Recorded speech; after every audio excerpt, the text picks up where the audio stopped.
brewing hot coffee, folks.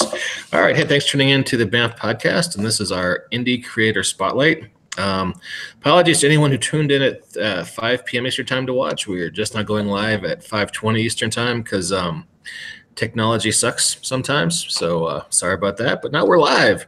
We're talking to Mr. Raymond. What first name should we use for you here? C will work. It's just one little simple letter. Okay. And that just kind of does the trick. So yeah, C. Okay, Mr. Cee Raymond. Now, just to set this up for our listeners, Mr. Raymond did a comic on Kickstarter, I want to say last year, called The Wendell, which was pretty hilarious. It was about a guy who's sort of a superhero who patrols a low-rent apartment complex. Yes. And yeah. He's trying to combat the ninjas, who I think maybe only he and one other kid can see on the rooftop. And there's funny interludes with the drug dealers in the complex arguing about who gets to watch Gilmore Girls and who gets to watch Vampire Diaries. And yeah. Well, basically, yeah. I just like I don't want to go into different kinds of character development and everything. The little quirks and the nuances with the different characters and all that, and fighting the ninjas. Like the ninjas you actually see in the issue aren't real. They actually just exist. Like there's a kind of a a Calvin and Hobbes kind of thing happening where we get to see what Wendell's actually seeing in his mind, which is kind of the really good, meaty, fun parts of the book. But then it's like really grounded because he's also living in this apartment complex that see this guy running around in a cape and goggles, and they don't know exactly what to make of him, man. So yeah. So like on page 7, when the kid's like, "Hey, there's ninjas on building H," that's that kid's just messing with them, right? Yeah. I mean, he's just like, hey man, if you want to play make believe, let's play make believe then. I mean, come on, I mean, let's do it right and everything. And Jerome's always fun. I think me and Walt talked about that. Jerome's going to be like the most fun character in the book. I mean, because he's actually far more equipped and much better at actually doing this whole crime fighting thing than Wendell is. I mean, he's like a pretty formidable martial artist. He's got every ninja weapon known to man, in his closet. Everything you could buy at an army surplus, it's all there. So I mean, like, he's going to be a lot of fun to work with, or play around with and stuff. But yeah.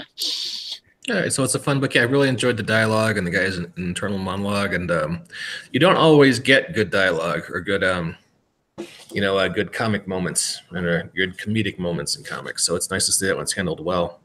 And yeah, I mean, I appreciate that. Thank you very much. I was, really wanted to kind of pull that off and everything. The timing, the pacing, and everything else. That whole first couple of pages where he's like meeting Jerome for the first time, or that whole smacks him in the face with a nunchuck. yeah, and it's timing and pacing. I didn't want to, anybody would have took that whole scene and just crammed it into 2 pages, and I really just kind of wanted to give it its due and give it time to to happen and make it dance in front of your eyes and stuff. So, well, let me ask you, if a listener wants to get issue 1, how could they do that?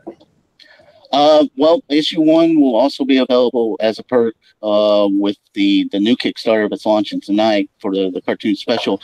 You could buy it like a digital copy direct from me. We don't have we had a print run and I had a handful and they sold out. I had a good chunk of left over from the Kickstarter and they sold out. So we're still working on a print run, and as soon as people really want them and stuff, Phil and me could probably get them printed up. But right now, as far as digital, you can buy it directly from me. We're actually talking about trying to get it, on Comixology, but I've been too busy actually doing the book to actually sit down and really just start the account and go through the process and stuff. All right, so sounds like the best conduit is to look up your new Kickstarter and just buy it there as a perk. Is that what we're saying? Yeah, or contact me through my Facebook and say, hey, I want a copy, and you send me $5 in PayPal. I'll email you a PDF of it and everything, which would be every page from the original, the Kickstarter edition, the first issue that we put out for the first one. So, but yeah. And how would they find you on Facebook? Facebook.com/BlastRay. All lowercase BlastRay. That is my personal account. BLASTRAY. Okay, cool. And then the Wendell page. The Wendell page is Facebook.com/BewareWendell/ I don't know how that last slash got on there. I don't know where it came from. They just happened that way. So it's like Beware Wendell / that's the Facebook page. But yeah, either one of those, cool. If you contact me through that, I could right now send it to you, and then we're working on getting it where it could be, mass produced and all that. But one thing at a time. All right, cool. So let's well, you were saying something, weren't you? I was just saying that extra slash is really cool. So if you I just started thinking that myself. Yeah, like Beware Wendell / or his cape just flying everywhere, I guess. Yeah, that actually kind of works. It's a kind of spot on stuff that kind of, makes it happen. You're like, and all that. Actually, from doing this cartoon special, when you talk about spot on thing. Let's bump our brakes for a second. So there's a Kickstarter starting in like 9 hours for the sequel, which is the Wendell cartoon special. Right. It's really just a standalone issue. Like, I guess you call it supplemental, but it's not going to be like a filler at all. It's going to be a full 22 pages and everything. And it's like going to be full color. We're doing full color this time around and everything. Because I thought if Matt wanted to do like the full-on, like the Wendell cartoon, it's got to be in color. I mean, there's no such thing as black and white Saturday morning cartoons. So, a good chunk portion of the book is when it's, the whole sequence is really taking place in Wendell's head, and because he's trying to escape something that's going on with him, and what that is, what he's escaping is really what the story's all about. So it's kind of like he's inside his own mind, and he just full on has his he's fighting villains, he's fighting giant robots, giant monsters, doing all this stuff, like a Saturday morning 80s slot cartoon. It's really just a lot of fun. So, all right. So it sounds like we're doing sort of 1980s Saturday morning homage that sort of has some hints about the trauma that drove Wendell to become the Wendell. Yeah. Well, I mean, it starts out like, it opens with the Contanker Tower, like in the middle of Sprawling City. If Sprawling City was actually a city in Wendell's mind and what it looked like, and then it goes into this. He's chained up by the villains and he's got to escape, and he's dealing with them. But like you'll see as you start to read it, you'll see there's a lot more going on here than what's actually going on. This is what's going on in Wendell's mind as like actual other things are happening, which I can't really kind of get away without spoiling the book to a certain degree. So yeah. Okay, cool.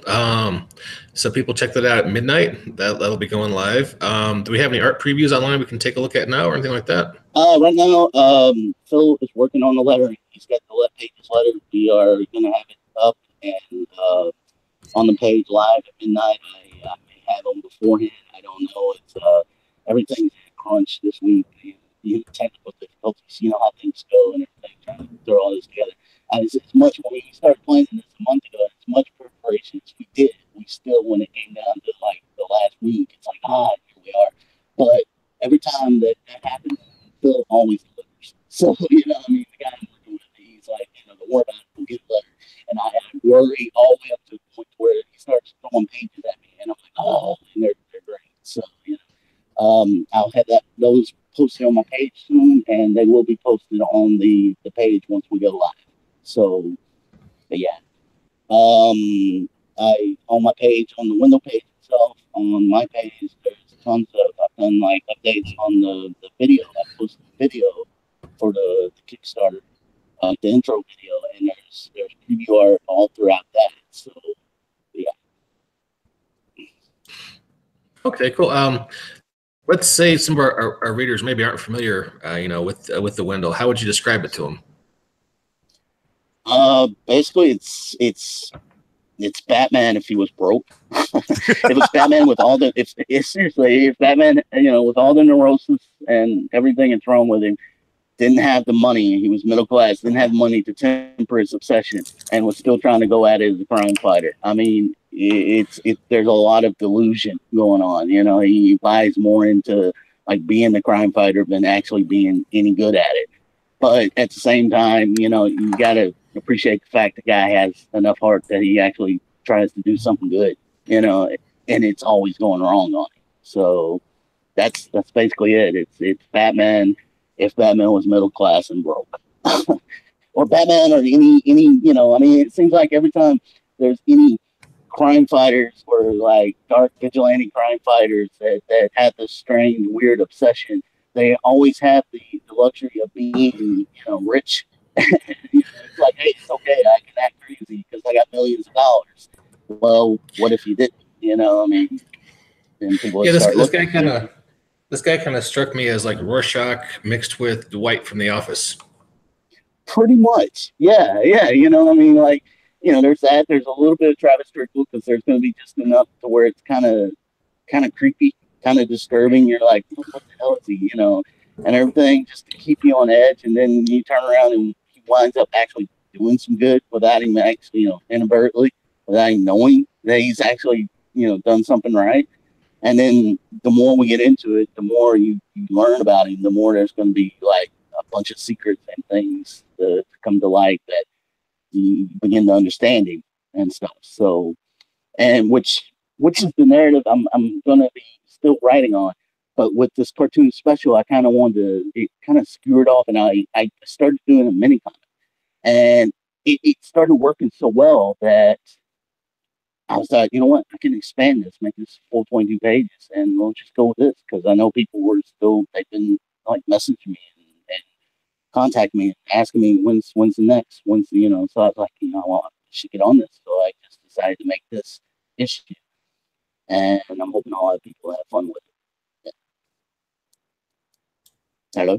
Yeah, we're still here. We were just soaking it all in. I know that the first comic, the thing that I really enjoyed were the kind of the side players, all the people in the apartments watching this go down, and he's just like, and everybody's just like, oh wow, this guy's off his brain, but he looks like he's having so much fun. I want to do that. Are we going to see more of that in the cartoon special? Yeah, you're gonna see some of the characters. You're gonna the villains in the piece, the Katanker sisters they're gonna look very familiar to you if you've read the first issue because it's his aunts, is the two elderly ladies that are his caretaker. The guys he's living with, the ones that are constantly having to tell him to quit running around in the costume, quit sneaking out at night. You're too old for this. You shouldn't be doing this anymore. And they're taking the form of like the villains of the piece, and I just went full-fledged like Rankin and Bass, Ruby Spears, Thundar the Barbarian looking with the costumes and stuff and everything, and they got all this crazy machinery everywhere, and everything looks like a mad scientist lab. I've got like 8-ball ninjas, and this whole army of it. It's just and the minute they start talking, they go totally against the context of what you think they'd be talking about. And it's like, wait a minute, it's like you're actually hearing the conversation that they're having with Wendell as opposed to like what you think they'd be talking about and everything. That's the only way I can describe it. You have to read it to really understand what they're talking about. But I mean, that's what's going to be the fun part of it. And the other characters will make an appearances throughout, but as far as like their obsession and stuff, there's Starlene, who has this costume fetish, the sex cam girl, and she kind of decides that she's so bored with her boyfriend that she wants to dress up and go run around in the costume and do the cat and mouse thing with Wendell. And that's one of the aspects that I've been writing up and everything. But as far as it being introduced in this issue, I won't be exploring a lot of it, but it will be happening. So this is almost like eventually the Wendell will have like the Bat family. Well, Yeah, and that's one of the things I kind of wanted to explore with this is that I want to establish that the way Wendell sees things is how we're going to see them. Because like I kind of when I was talking about spot on, the idea I had is that every character that he sees will look like what he sees them as in their mind and everything, and like we'll see that, but how they actually look in reality is nowhere near that. But I will establish them as characters. It's like everything that's going on in his own imagination running parallel with the reality that I'm trying to create. That it's grounded in. So it's one of those things that I can't really describe. You have to read, like once I get it down, like doing the storytelling and everything. But yeah. Now, was it a little weird to work in full color versus the spot color that we had in the original issue? It was. I mean, I'm a pretty decent colorist, but I'm learning a lot more from it. And my colors, I'm somewhat novice when it comes to colors. But then that kind of worked to my advantage because they all look so flat that it literally looks like an animated cartoon from the 70s or 80s. So which that worked. And halfway through the book, the beginning and the end, I did this whole device at the beginning where, it's like a television set, a box set in black and white in one panel, and next panel it's coming on and it's in full color, just to give you the idea, that kind of Wizard of Oz effect where you're going into like a colored, a colorized world. And the beginning of that and then the end will be back into our regular, the way I did the spot colors and the black and white. So, yeah. It's a lot of fun. I'm hoping I can pull it off and pull it off well. I think the pages we've done have been really cool.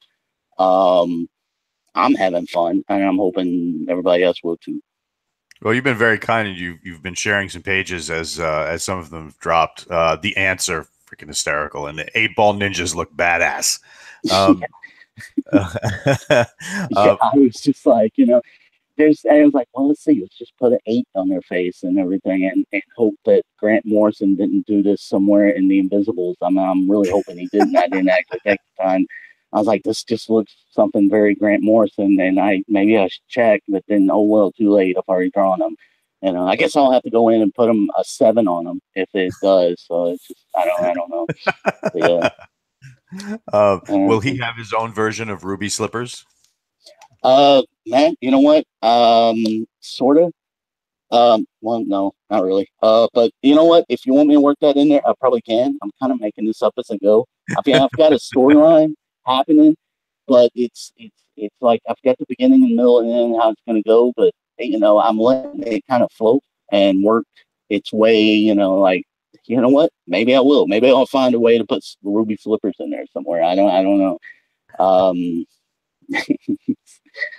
Maybe just have them sitting on the table for some reason. At the end of the book, they're just sitting on the kitchen table, and yeah. Either that or the webcam girl has them sitting in with one of her outfits. I'll tell you what, I'll make sure that when you read this book, it will sync up completely with Pink Floyd's Dark Side of the Moon. How's that? Is that yeah, that'll work. That's cool. I'll do that. Shouldn't be too hard to do. Nice. But yeah. So, have you had any requests from folks who might have read the book that are looking to cosplay the Wendell? Man, I've had a handful of people that have talked about it and stuff. But I'm like, yeah, go right ahead, please do. And have they done it yet? No, but like, there's an open invitation to anybody that, like, wants to throw together a Wendell costume and say, hey, but I haven't had anybody like come up and say, yeah, I want to do this. It's going to be done and everything.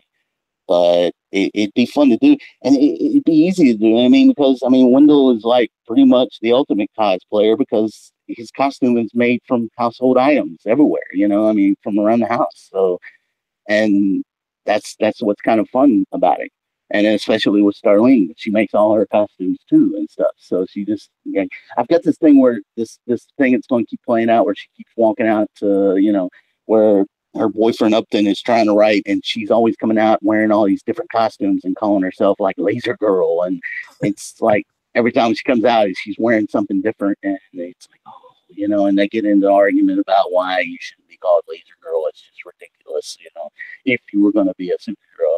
And then that's the kind of arguments they keep getting into, where they start fighting and throwing pans, where she finally decides, you know what, I'm just going to go up on the rooftops and play Wendell because he's a lot more fun. And it doesn't exactly go that way. So, but yeah, the cosplay thing is definitely something I'm going to explore, like, once I really get to writing with the regular book and stuff. So, but yeah. So when Fox calls and wants to put this side by side with the Legion TV show, you going to be okay to help direct that, or you need to find that out? You know, I have actually given this a thought. Who's the really skinny geeky kid who was in Road Trip? What's his name? DJ Qualls.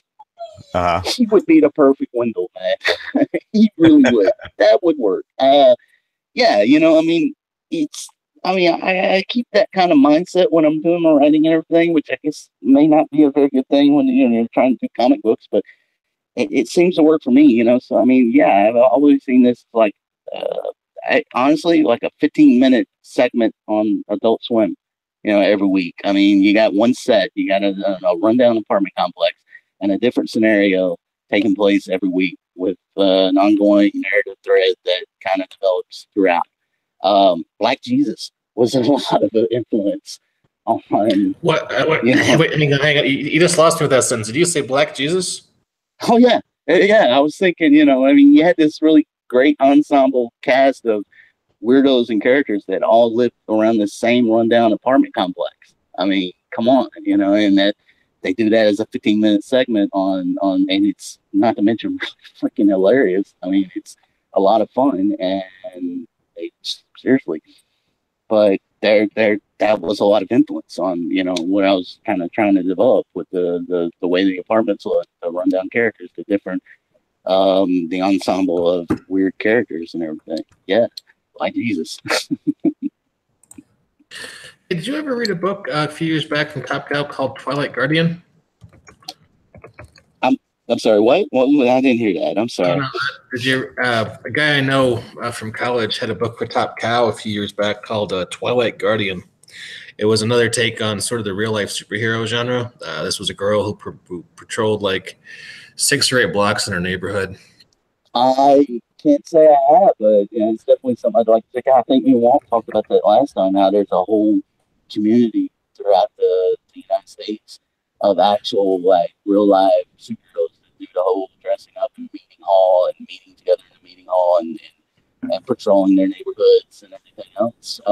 There's that. That's going to be like a pretty strong aspect, but with what I'm doing with Wendell, I mean, it's obviously a big influence. But the way I kind of want to go about it is all the different strange, kind of messed up scenarios he finds himself getting into with the various residents and the trouble he gets into with his 2 aunts that are just completely driving crazy. So, yeah. Oh, hey, Walt just sent me the Wikipedia link. I had never known there was a TV show called Black Jesus. Oh, God, man. It's the guy that did Boondocks, Aaron McGruder. He had to wrangle it with, like, Adult Swim, where, you know, because they wanted more Boondocks, he was kind of wanting to move on to this, and he did a show, and it's kind of like a modern, urban, updated telling of the whole Jesus story. I mean, literally. I mean, it's actually extremely smart. If you watch it, you'll be like, oh my God, this is just kind of how it happened in the Bible. Only it's being told as, like, you know, a modern day update of it. And I can sit and watch hours of it. I just want to you just binge. You know, you just watch it. It's great. Okay. Oh, that's the Boondocks guy. That's what you said. Aaron McGruder. He's the Boondocks creator. Yeah. Okay. Yeah, I got you. Okay, cool. I'll have to look that up because I always liked his work on Boondocks, but I'd never realized he had another show. So, okay, cool. Yeah, well, I mean, there's Black Jesus, and there's, like, you know, like I said, one of those 15-minute live action segments of any of them really on Adult Swim, like Your Pretty Face is Going to Hell, or I can't think of the others, but, you know, where it's like live action, but it's only like a 15-minute segment, like once a week, you know, that kind of thing. You know, if I was to, you know, if there was somebody was to call and say, hey, we want to do a TV show, that's the kind of thing I'd want to do, you know. As far as committing to a full length, like hour-long series or anything like that, I don't know. Yeah. But yeah. So what kind of other things could we see on the Kickstarter? I mean, could you end up producing 8-ball ninja masks or funny T-shirts that say Man, Sunny Chiba, Sunny Chiba? Actually, that would be fun. And then, yeah, if it comes down to it, that's the kind of stuff I definitely, if we hit it off with the stretch goals. Right now, we've got, we're doing a coloring book. This cartoon special will be also available as a coloring book where the pages are going to look exactly like, but they're blank and you're invited to color them, which is kind of fun. I've got a new print. We talked about a T-shirt. It all depends on how it does and what kind of money we can make, and then we'll go from there. As far as 8-ball like mask and stuff, man, yeah, that would be awesome. It's just a matter of well, I mean, I don't know anybody that does 8-ball mask. I guess I mean, I guess I could make one from scratch, like just a one-off, and say, hey, you know, who wants this or something, you know. But yeah, we're kind of going at it. It's like Phyllis said, you know, any ideas you can come up with, is, you know, we just keep doing it until it's over with. And I'm like, all right. And that's the first thing I did today. I was like, well, how about a coloring book? Let's just do a coloring book. So he's like, that would Wendell be very coloring easy book to do. Yeah. Yeah, Wendell coloring book would be freaking cool.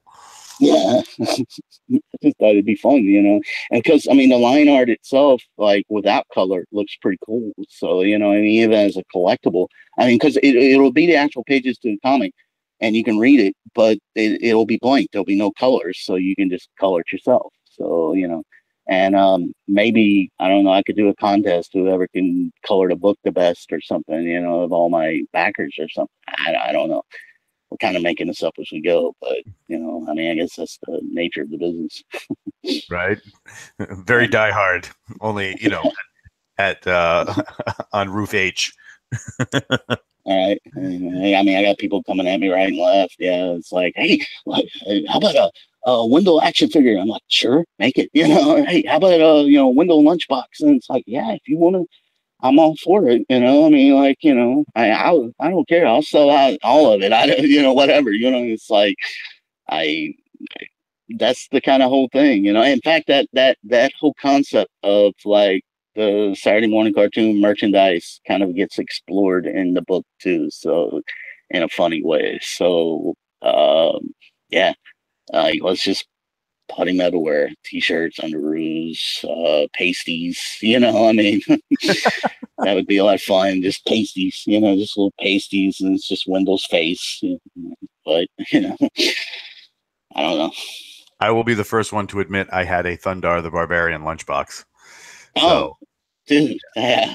See, Thundar the Barbarian is kind of like my number one cartoon. Is that 70s cartoon that kind of sparked everything. And then that's something else I'm kind of doing. Is I'm just kind of trying to escape into all the little things burned into my brain and kind of just have fun with it, and you know, and do all the stuff that I grew up watching and digging on and everything. That's something else. I've had friends that have authored. I've had musician friends say, "Hey, what if I do like a theme? If it was an actual cartoon, if you want to do a theme?" I'm like, "Please do. That would be awesome." He's like, "You got any kind of ideas?" I was like, "Just a Casio keyboard for about 10 minutes, you know, and a Ted Knight voiceover, and that would be awesome." You know, I mean, just something fun, you know. Like, I don't know if there'll ever be a Wendell cartoon, but as far as this goes, this is kind of what this is. There was a Wendell cartoon on Saturday mornings. That's what this book was going to be. So, yeah. Did you actually have a Casio keyboard? I did when I was younger. I got it for Christmas one year. Or actually, that was my sister. I just played with it until it broke, but we don't talk about that anymore. But yeah, you know, in the 80s, everything was a Casio. I mean, a Casio keyboard was the soundtrack to the whole, like, everything 80s. I mean, like, Thundercats wouldn't be Thundercats without the Casio keyboard. Come on, man. I mean, yeah. And could we possibly see other like I said, I really enjoyed the side characters in the first the Wendell. They are really what's going to make things fun. Is that, and that's kind of what I set out to do, is try to create an ensemble piece, like a cast of sitcom characters.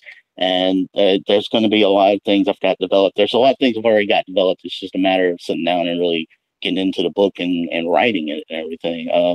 A lot of the times, though, writing it, sometimes I write more ambitious than I'm actually capable of drawing. And I've got the story laid out, but it's a matter of just getting it all to going right. But I'm sorry, you were saying something. I'm totally interrupted. Sorry.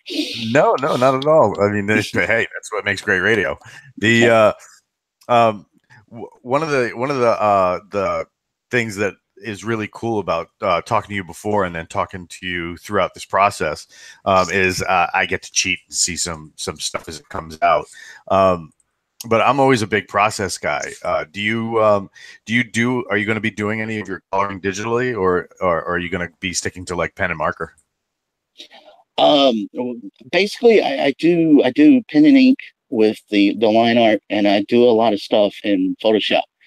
Sometimes I'll literally lay down the ink with an idea of what I want to do in Photoshop with it for, like, lighting effects or the color. And that's kind of the process. I'm real undisciplined when it comes to my process. It's just, I'll get an idea and I'll think this will really work, and I'll go at it, and it kind of happens, but then it doesn't exactly happen like I want it to, but then I find a way to make it happen. So it even looks like, wow. And then I try to take credit for it and, like, yeah, that's what I wanted to do the whole time. That's exactly how I wanted it to look. Yeah. Because I'll have people come in and it's like, man, how did you do this? And I'll be like, oh, well, so sometimes I just kind of go at it until it looks good, I mean, and everything.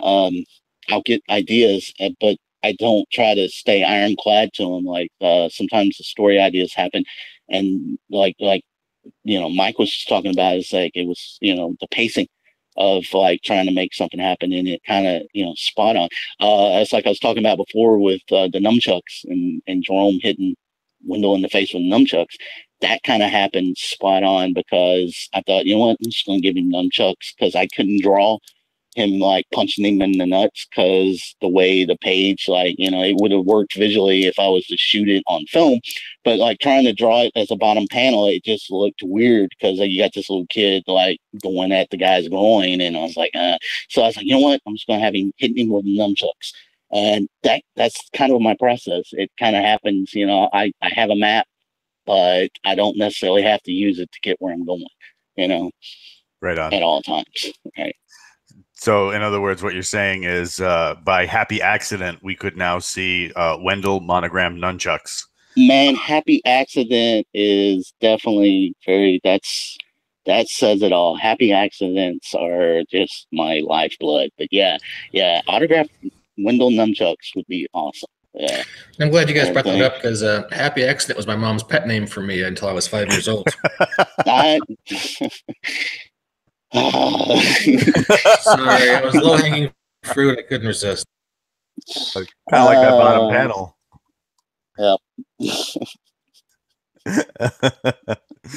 I just lost my concentration right then. I'm sorry. I just totally derailed. I was like, my brain went, okay, what do you need to say now? And the other part of my brain said, I don't know. So, yeah. Sorry, man. So how long is the Kickstarter going to go for? 30 days. We're going to do 30 days. The goal is $500. Oh, that's cheap. That, hey, we want to be able to make sure everybody gets what they want, and everything. I just listen to Phil. Phil knows how to make it work. Phil says, this is what we need to do. And I'm like, okay, I'm everything. I'm very fortunate to have him, because, I mean, he's helped me out with all of it. He's very avid about what I do, and man, he has put up with my shit more than anybody when it comes to this. So we've been going at it and everything else, making it happen. So, 30 days, and then we're doing 500 as a goal, and then possibly stretch goals. And that's if we fund, which I'm very much hoping we will. So, Yeah. What kind of stretch goals do you have plotted out? Stuff like you were discussing, like if we was to do a ninja mask, or I don't know yet. It's kind of thing like I kind of want to make the goal first. You know what I'm saying, and then we'll start like offering more once we make the goal. I'm not sure. We've been like throwing ideas back and forth, little things. T-shirt. We're talking T-shirt. I've had some people that have been said they're willing to, throw in and screen print, and I'm like, yeah, I'm all for that, but let's see where it goes first before I commit to it, and everything. I've got some designs on standby, that would very much work. You know what? Wendell nunchucks. That would be awesome, and just paint them white and black and put little 8 balls on them, I guess. I don't know. Or 7 balls. I don't want, Grant Morrison getting on my ass. I wouldn't sweat Grant too much. He's got bigger things on his mind, I think. Yeah, he kind of scares me sometimes, I just, just don't make direct eye contact and you'll be okay. Yeah, well, I'm not really as scared of him as I am Alan Moore. I just don't want to do anything that is even remotely looks like Watchmen, because I don't want him putting a freaking curse on me or something, That's why I never read the Watchmen sequels. Yeah, I don't want to be on the wrong side. Oh my God, yeah, and then DC just starts doing this doomsday clock thing, and I'm like, guys, yeah, he's going to kill you. You need to stop. I mean, and every time I pick up a book, I'm like, oh my God, there's no way Alan Moore's he's just gonna put a Pazaski curse on him, all of them, And I'm scared to even pick up the book. I'm afraid he's gonna curse me. It's like people up in the shops like, maybe go check out Doomsday. No, I do not. No, I'm not messing with that book. It's bad voodoo. So is that like somebody picks up Doomsday Clock and his beard tingles or something like that? Yeah. It's like the grounds around his little castle just start rumbling and stuff. Or something. I don't know. He stops whatever he's doing, opens up another notebook, he has a long list of names. He adds one more. He starts marking them off. He's got like a voodoo doll. It looks like Jeff Johns or something, and he just starts taking out the pins, and I don't know, and everything. I mean, and you talk about that, but at the same time, I'm like, dude, Alan Moore, come on, man. You wrote a comic book that's gone through 21 printings, has been revealed since 1986, and you really, for an American company, for American audiences, and you really didn't think they were going to make a movie of it? Come on, man. Seriously? Well, the rights were supposed to revert to him. They made a big deal when you guys know this story. I mean, that was the whole deal, was that he was going to get the rights to everything as soon as it went out of print, but it was such a big hit. DC said, oh, well, it'll never go out of print. And, I mean,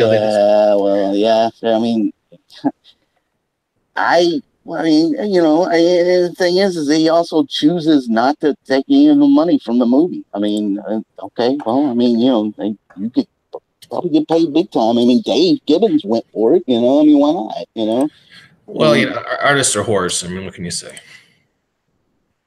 I resemble that remark. Sorry. Yeah, well, let's just stop talking about him right now before he puts a curse on us anyway. I mean, I can't afford it right now. I understand. I just don't need it. Yeah. They're doing a new Watchmen series on Amazon. That's what I heard, or it was HBO or something like that. They're going to do like a full-on 12 episodes, try to actually do it better without all the Zack Snyder slow-mo, like bone-crunching action shots and everything. But yeah, I don't know. Hopefully it'll do good. Man, have like Jackie Earl Haley come back as Rorschach, because he was the shining moment in that whole film. He actually did a great job as Rorschach. He was perfect. So, okay. Well, I've got to wrap it up and pick up my kid from daycare. Walt, did you have any closing thoughts or last questions? Man, no. Actually, just the Kickstarter kicks off tonight at midnight. You guys will come along for the ride, because I'm having a lot of fun, and I'm hoping you will too. And thanks for having me on, and I appreciate it. Seriously. It was good talking to you. Walt, Absolutely. Everybody go out tonight, back to Kickstarter immediately. And then I want my damn 7-ball nunchucks. 7-ball nunchucks, gotcha. I may actually have to go buy a pair from is it a pair? Is that what it's kind of? Are nunchucks considered a pair, like a pair of pants? I don't know. Anyway, I buy them from an army surplus and make it myself. I actually made a Wendell coffee cup. I'll probably post a picture of that and everything. Oh my god, I would so get that immediately. Yeah. It's just the logo with an 8-ball on it. So cool. But yeah, thanks for having me. I appreciate it, and thanks. All right, sounds good. To our listeners, thanks for listening, and we'll catch you next time on the Banff podcast / Indie Creator Spotlight. So take it easy and check out the Wendell cartoon special Kickstarter coming in. Let's see, it's midnight tonight, so 8 hours. So, yep. Take it easy, everybody. Bye. All right, man. Thanks.